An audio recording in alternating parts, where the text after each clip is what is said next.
അവരെക്കുറിച്ച് ഈ സമുദായത്തോട് പറയുന്ന കാര്യം ഇവരുടെയൊക്കെ നേതാവായ ജിഫ്രി തങ്ങൾ പറയുന്നത് കൂടി നിങ്ങളൊന്ന് കേട്ടു നോക്കുക. സംഘടന കേരളത്തിൽ മതരംഗത്ത് പ്രവർത്തിക്കുന്ന ഏതെങ്കിലും ഒരു സംഘടന ഉണ്ടെങ്കിൽ അത് ബഹുമാനപ്പെട്ട സമസ്ത കേരള ജമിയത്തുൽ ഉലമ മാത്രമുള്ളൂ. വേറെ ഒരു സംഘടനയില്ല.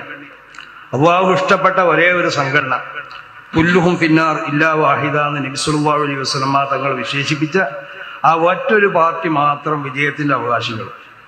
അത് ആശയത്തിൽ മാത്രം നമ്മളോട് യോജിച്ചാൽ മാത്രം പോരാ, അതിന്റെ പ്രവർത്തന രീതിയിലും യോജിക്കണം. ആശയം സുന്നി ആശയം എന്ന് പറഞ്ഞു നടന്നുകൊണ്ട് കാര്യമില്ല.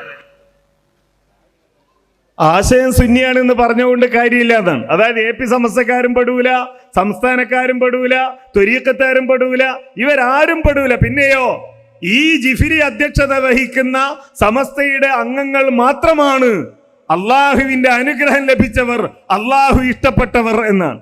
അപ്പോ അള്ളാഹുവിന്റെ ഇഷ്ടം ലഭിക്കുവാനുള്ള യോഗ്യത എന്ന് പറയുന്നത് നമസ്കാരത്തിൽ പോലും അള്ളാഹിനെ ഓർമ്മിക്കാതിരിക്കുക എന്നതാണ്.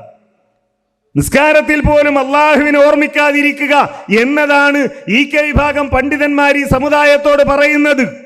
അതുകൊണ്ട് അള്ളാഹുവിന് ഏറ്റവും ഇഷ്ടപ്പെട്ട സംഘടനയാണത്രേ സമസ്ത.